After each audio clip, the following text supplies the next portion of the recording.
Thank you very much, Program Director, for this opportunity. Premier of KwaZulu-Natal, my sister, my comrade, Nomusa Dube, lest we forget, what the Premier said here is fact and truth about the fact that when we came into Parliament, the toilets for women were very far away from the committee meetings, from the Parliament itself, because most of the time when women went there, they had gone there abayeni babo as spouses. And lest we forget, because I think sometimes we seem to be forgetting too quickly where we came from and the journey that we have walked. And if we forget too quickly, we might not even be able to see the progress that we have made. So to everybody in the room, I'm not just saying this to women, but both men and women who are in the room, lest we forget. And forgetting, a nation that forgets its history, I don't know what to call a nation like. I haven't seen a nation like that in all my travels in the world. When we travel, we are taken to museums and other places where we are reminded how the journey of the freedom of democracy, democracy and building institutions of democracy all over the world. And South Africa cannot afford to be one of those countries that seem to forget that at some point, not so long ago, you could not even sit in this room where we are sitting. MECs and all members of the provincial legislature who are present here, and of course I'm sitting next to Super Rose, and me and him keep on making the comments about kufuneka sincedisane sonke as men and women to build a better South Africa. Ambassador at large, Asia and BRICS and South Africa BRICS Sherpa, Professor Anil Suklal and your spouse. And it's a pleasure to see you and to hear you. There's a lot that will come out of Ambassador Suklal, because at some point I also used to be in that department of foreign affairs then, international relations today. And the MEC is right, the Premier is right when she says we were once ambassadors, and at that point we did not think that we would be where we are with BRICS today. Never mind all the things that have happened towards this summit and us being labeled all kinds of things. This summit is going to take place. And this summit is going to be successful, as I know that the Department of International Relations and government at large have been preparing for this summit. And I dare say that it was not only the government that was preparing for this summit, it was also the business, the women, the youth.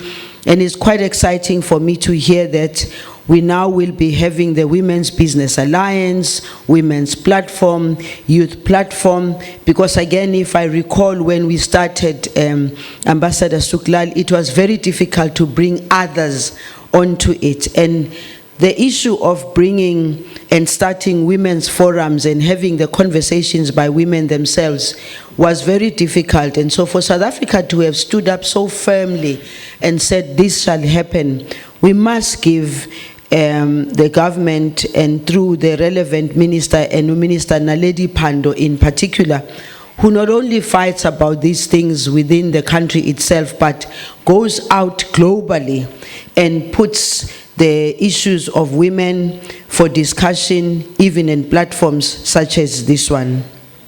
I also wish to thank the Consular General of the People's Republic of China, who is here, the Consular General of India, who is here, the Consul General of Mozambique, Ngibone igama lakhe uMatola, and spouse.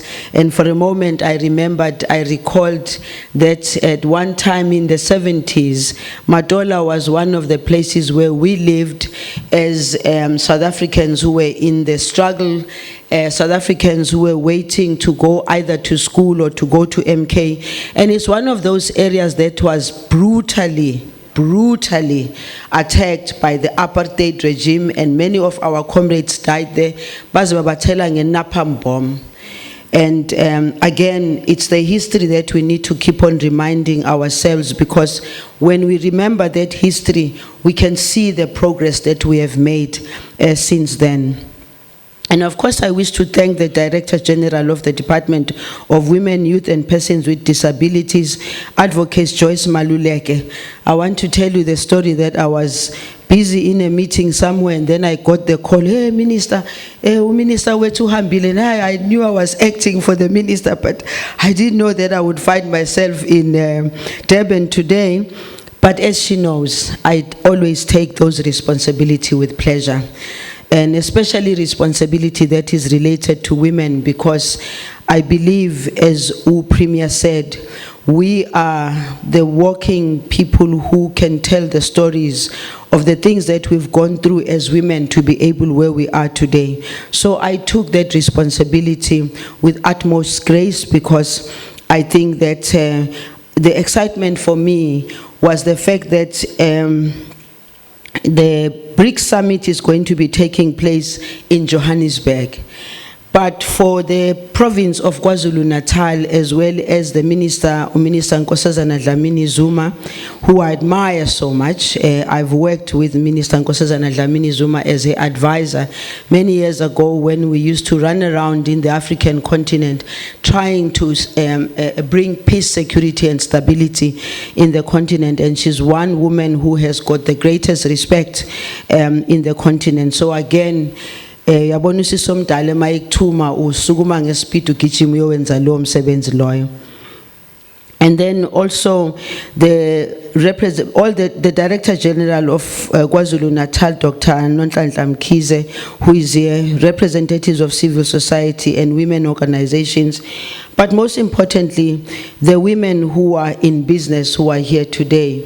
It really is a pleasure to have you here.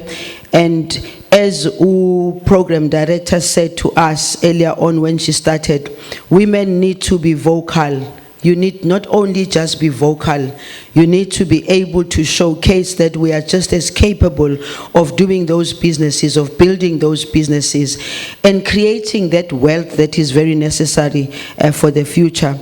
Ushilo futhi Program Director ukuthi, we as women must stand up and make sure that we empower each other. My new slogan, Program Director, is about we as government, we empower women so that women can power themselves. Because you will not be empowered, and then you look around, you are empowered because you need to power yourselves. And the only way you can power yourselves is to stand up and speak out and be heard and demand, maybe even go and play that golf. Because I think many decisions are made there at the golf. That thing takes the whole day, it's 9 holes plus other. So maybe you should also play that golf, and then teach the other younger women too that they can find each other by the golf courses. So it's a pleasure for me to be here today, obviously representing Usisi Nkosazana Dlamini Zuma, who's currently attending the 4th session of the Joint Ministerial Commission in Addis Ababa. And unfortunately, UDM wakhe Usisi Sitolashe, the brand new president of the African National Congress Women's League, I'm hoping that she will also be able to pull other progressive political parties into this, because for the young women who are here, maybe you might not know, in the olden days, I think Program Director, together with together with the delegations of government here, especially Premier, will remember that in the olden days there was the discussions or the talks in Kempton Park, and at the time it was only the men who were sitting there at the negotiations table, around the negotiations table, and it took the women, the African National Congress, to mobilize other women under what we used to call Women's Coalition. So abantu nje bacala ngama coalition today bangasibhedeli kodwa ngalawa abama coalition. Lama coalition esasinawo thina kwakwama coalition which are very fair, coalitions that were very committed to fighting and struggling for the women of South Africa. It was that women's coalition that went there by force, being led by women like Nkosazana Dlamini Zuma, to go and demand that women be part and parcel of the negotiations. It's history that gets lost, because I recall very well that it was said any political party that does not have a woman or women delegations within them, they must keep chairs that are with nobody, to show that they are saying they do not have women that they can bring there. So you must appreciate and really truly understand the struggle that we have had to carry for women to be at the same table where the decisions are being made. But that history is not history that must be lost, because I know that the young women of today, they need to know that history, because they need to do exactly the same things that we did. If they think freedom and emancipation of women will come just like that, it's not going to happen. It will continue to be a struggle until we get rid of patriarchy, until we get rid of power relations, because whether you like it or not, the fact that you come home and you still have to be cooking and cleaning and ironing, that's power relations. It's got nothing to do with anything. It's got everything to do with some people who feel very comfortable that when they come home, they just get the plate given to them. They don't know how it was cooked and all that. So it is a struggle that you must know you're going to get. Some of us got rid of that a long time ago. And we still are fine with our husband. We are still fine with our family, but we made sure that we stand up and say there's certain things that won't happen. We still love each other very much. We still fight and argue over these things, but you must get rid of those things, because if you don't, your girl child is going to go through the same. Your great-granddaughter, they all going to go through the same. Then they complain afterwards. If you don't take charge of it and you think somebody else is going to do it for you, forget it. You have to do it yourself. So we are here at the outset. I wish to thank the collective leadership of KwaZulu-Natal provincial government, as led by the Premier Nomusa Dube Ncube, for your readiness to co-host the official launch of this year's National Women's Month program, which is part of the build-up of activities for the 15th Summit of BRICS nations that South Africa will be hosting very soon. I'm hoping Premier, MECs and all, nizoke nihambe niye nasemakhosini nasendlunkulu nakuyo yonke indawo ke niyobatshela nje ukuthi yini le esikhuluma ngayo. Ngizwele ukuthi bakhona la endlini. Socela ukuthi nabo mabehamba bephindele ekhaya baphinde baxoxe ukuthi hayi besilapha yakukhulunywa ngeBRICS. Now, I think in India, I think even maybe in Brazil, you can still find some traditional people there. You know, the Brazilians, as you all know, went through the difficulties of destruction of the first people of Brazil, who were massacred for many years, but they still are respecting their culture, they still respecting all that. And so nathi la KwaZulu, uNatal sombona kusasa, nathi la KwaZulu we have abantu abaphethe, abantu okufuneka ukuthi ngaso sonke isikhathi bacabange, bahlale bacabanga ngabantu ukuthi iservice yabo, because to be a king, to be a chief, to be induna, to be anything, you cannot be any of that unless there are people, and the people must be at the center of what you do. We are indeed honored as a country to be the chair of BRICS this year under the theme BRICS and Africa, Partnership for Mutually Accelerated Growth, Sustainable Development and Inclusive Multilateralism. We look forward to continuing to engage with our partner countries on many issues of common interest, and I think that Ambassador Suklal spoke at length about that, so I won't go deeper into that. Safe to say that we take great pride in the fact that over the past decade, women's development in BRICS countries have improved significantly in healthcare, education, the economy, participation in decision-making and management, as well as in technology. I recall, Ambassador Suklal, that when I was a Minister of Small Business Development, we fought also for small and medium enterprises to be also taken seriously under BRICS. And I recall very well that ultimately our fight did pay something, because we were invited, myself and the DG then of Small Business Development were able to travel to India when BRICS was being hosted in India. And I'm hoping that that aspect of small and medium enterprises doesn't get lost, because many a times we talk about the big things in the economy and the big figures and all that. But when you think about it, the people who really respond to unemployment, poverty, and inequality are usually your men and women who are out on the street, who maintain their families by running their small and medium enterprises. So, issues of unemployment and poverty and inequality, fighting against negative stereotypes and norms and values that continue to allow patriarchy to impact the lives of women and girls, fighting against the scourge of gender-based violence.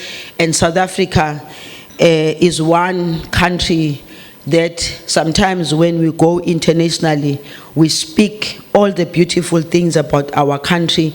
We tell people the journey of the 30 years almost of democracy. We tell people about how we have done our best to develop our country under very difficult circumstances. And people stand up and say, but tell us, why are you killing so many women? Tell us why so many women are being abused. Tell us why women suffer gender-based violence and femicide. This is one thing that we really have to work hard on, especially during the month of August. This is just a month for highlighting, but we should be doing these things 365 days of the year. And I have, as a Minister of Social Development, working with the Department of Women, Youth and People with Disability, I have said, Premier, the issue of gender-based violence and femicide will not go away until we go house to house, street to street, community to community. Because house to house, we know who of the women are in any street. We know who are the women who are abused. On any street, we know where the families struggle because of gender-based violence. But we also know, street to street, house to house, what are the other social ills that attack and make life miserable for our women. So it's also a call from myself as a Minister of Social Development that we need to be able to know what's happening next door. Manje ke thina sesahlala kuma suburbs, high walls and all. You never see, you never hear, you never know until you are told to come to a funeral. And you dress up very smart to go to that funeral. We go to funerals almost all the time because some woman somewhere has been killed. We need to stop that, and the only way that we can stop it is to make sure that we attack this thing called gender-based violence, house to house, street to street, community to community.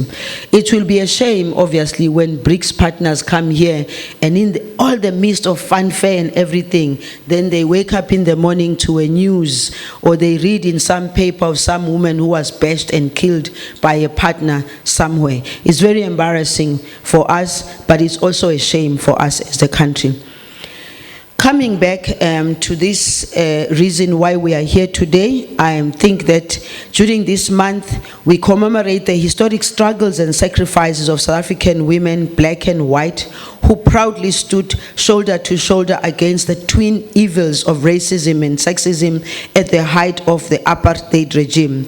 This year we commemorate the National Women's Day and the month in general under the theme Accelerating Socio-Economic Opportunity for women's empowerment. The focus of this year's Women's Month will be an acceleration of socio-economic programs and activities that are undertaken across different sectors to fast-track gender mainstreaming across these initiatives, create more opportunities for women's inclusion and empowerment, enable women to either take up employment in the different sectors or develop their entrepreneurship or businesses. As I am here today, I do want to also indicate that it is not only the Department of Women, Youth and People with Disability that has to celebrate. The entire government must rally behind the Department of Women, Youth and People with Disability, and in the provinces, rally around the Premier's office and all the other MECs that are there, because sometimes we take it for granted that no, it's women's issues. Let's just take these issues and dump them with the Department of Women, Youth and People with Disability, also forgetting that this ministry is very small in comparison. I am a Minister of Social Development. I have got an entire department with different units, but this one is a small ministry in the presidency, rightfully so, because women demanded that it be there.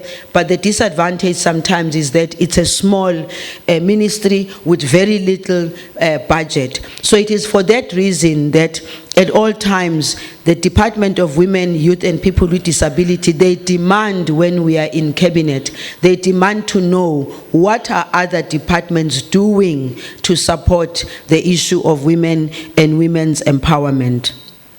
The focus of this year, as I've indicated, National Women's Month is a time to highlight both the plight of women and equally reflect on the strides that we have made as the country in the advancement of women's socio-economic emancipation.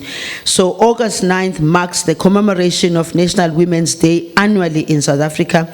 This day was declared a national day in 1994, as the MEC, who's our program director, said today. I think we are the only country in the continent, I don't know about other countries, who actually have a day that is dedicated to us as a holiday. But we must be able to say it must not be a day that's dedicated to us and then people think they must run around and please us only on that day.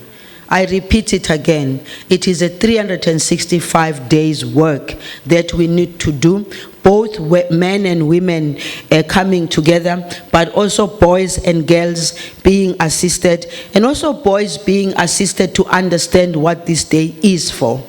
And I do want to say at this point that a lot of men have stood up, for instance, to say, not in our name, that we will have this gender-based violence and all.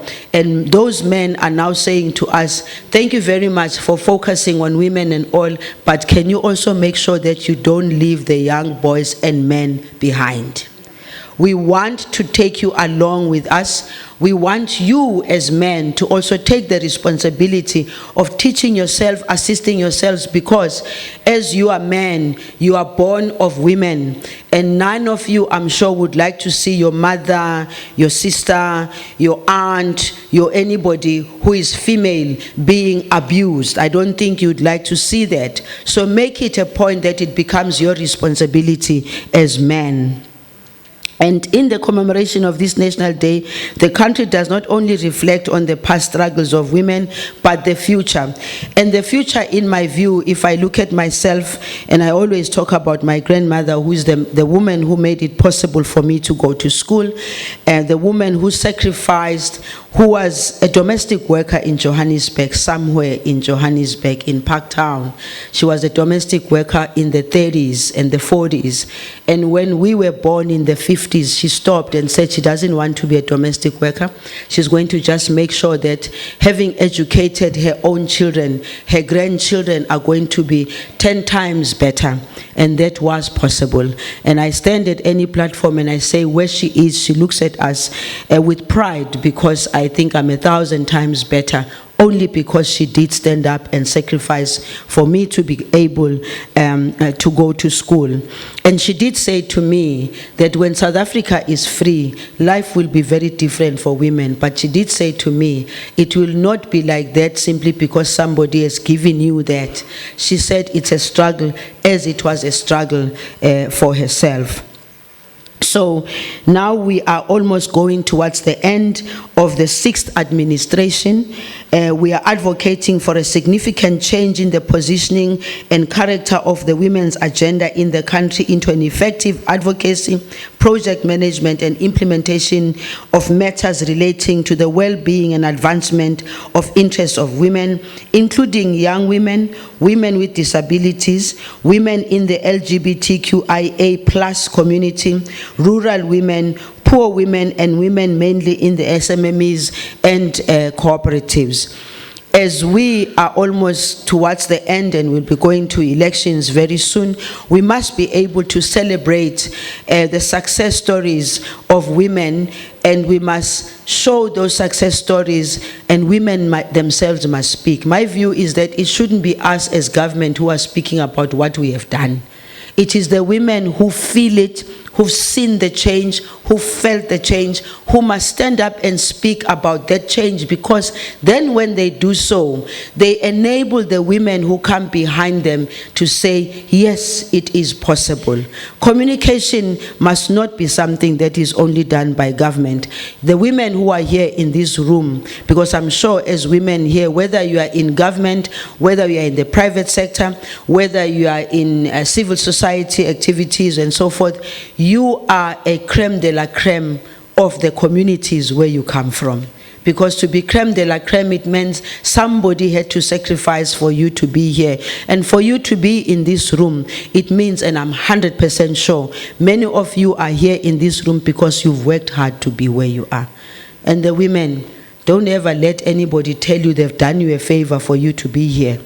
You came here because you worked hard through struggle and through tears. You came here because you are not being done a favor for being here. And so today we must remind ourselves that the emancipation of women will not be fully realized if women still remain excluded in many aspects of South Africa's life, but in particular financially and from the mainstream economy. We are therefore looking forward to the full and effective implementation of this historic game-changing African Continent Free Trade Area Agreement, and I was happy to hear that there is some South African who's somewhere in Uganda who's making that possible. Again, to the women who are in this room, Premier nizoyithola kanjani nihlele khoneni. Most of us fear even stepping out to the neighboring countries. Many of us don't even have passports. They start running around looking for passport because an opportunity has presented itself. Again, step out of what you think is a comfort zone. Life does not begin and end in South Africa. Travel to Eswatini, travel to Mozambique, travel to Botswana, travel to Lesotho, travel to the Congo, for God's sake. I just came back from the Congo. Travel and take the chance, because business is about sacrificing. Business is about losing sometimes, gaining sometimes. And I think a lot of us in South Africa, we always think life begins and ends here. Life begins and ends here because we're also narrowed by somebody else who made us think, Africa. That's nonsense. Go out and engage with other people. Not long ago, I was in Ghana, I was in Cote d'Ivoire, and again, Ambassador Suklal, I think the Department of International Relations must encourage young people to take trips to other countries. And many a times they say, it's very expensive. Kubiza malini ukuthatha itaxi ucrossele eBotswana naseLesotho naseSwaziland. Young people are so afraid. When you tell them, How do the others travel all the way from Nigeria, from Niger, from Congo to whatever, and find themselves here in South Africa? What you think they had millions in their pockets? They had absolutely nothing, but they were told there are greener pastures somewhere else, and they went to look for those greener pastures. Tina, we've got a bit of an advantage. We've got a government that cares for people, so if you want to go, you can get in touch with the Department of International Relations. People do backpacking. They go and backpack in the entire Europe. Our own children must backpack around here in the African continent, because when they do so, they go out into the African continent, then they are able to also realize what progress has been made in South Africa. So it's a plea from me to you that let us allow and enable our children to also be exposed to the neighboring countries, so that it's not a one-way trip. People are coming from outside, coming here, and we are not going there because we can't see the opportunities that exist there. We must, as a country, seek to continue to address the unemployment inequality, and we can only address that by ensuring that we unite as a country. One of the things that really pains me, to be honest, Premier, is communication. Communication is something else. So you see, the media and others can come here, and then when they show you, Premier, now on their screen, they do a voiceover over you. You are not the one talking. They just show your picture, but somebody else is talking like as if you were not talking. That, for me, is a problem. Communication also, for me, is something that shouldn't be only just what we see on TV and all. Communication must be something that happens within our communities. Within our communities, we've lost sight of each other. We no longer talk to each other. And yet, communication must not be, oh, now we have the social media. Yeah, social media can also be used for the good. I've seen somebody here who uses it for the good, who communicates. But unfortunately for us, Premier, I see sometimes the WhatsApp groups and all that, and I see the spewing of negativity so much, and I ask myself, how are people going to build themselves if all they are going to be doing is going to be looking at the negative side of things and insulting each other? Abasenamahloni neenhlamba ziyalahlelwa nje khona lapho kwi-social media. So communication must be something that we shape in such a way that it helps us to build our country. And I personally don't have anything against the media coming to our events and then showing the world that we have this.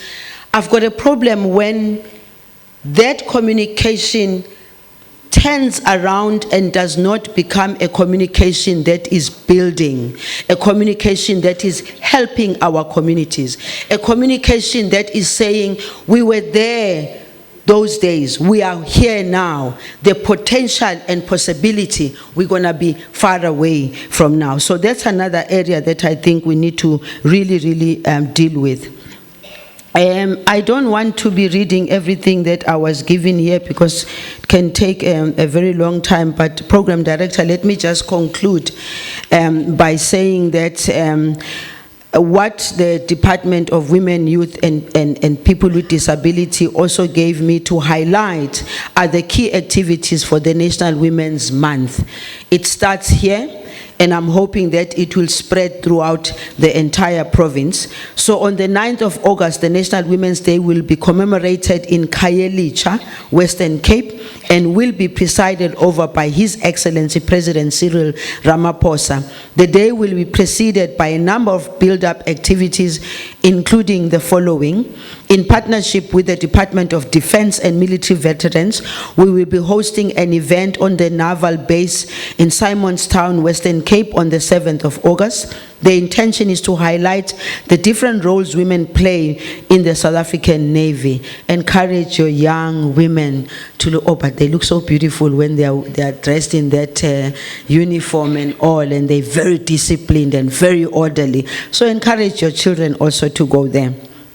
On the 8th of August, in partnership with Transnet, the department will be holding an activity at the Cape Town Harbour.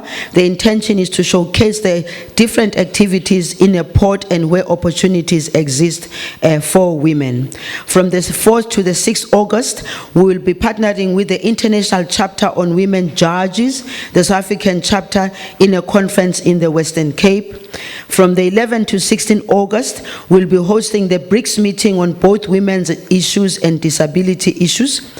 On the 18th of August, the Department of Women, Youth and Persons with Disabilities in partnering with MEC Nkonyeni will be focusing on the African continent free trade area. So we'll be back here again.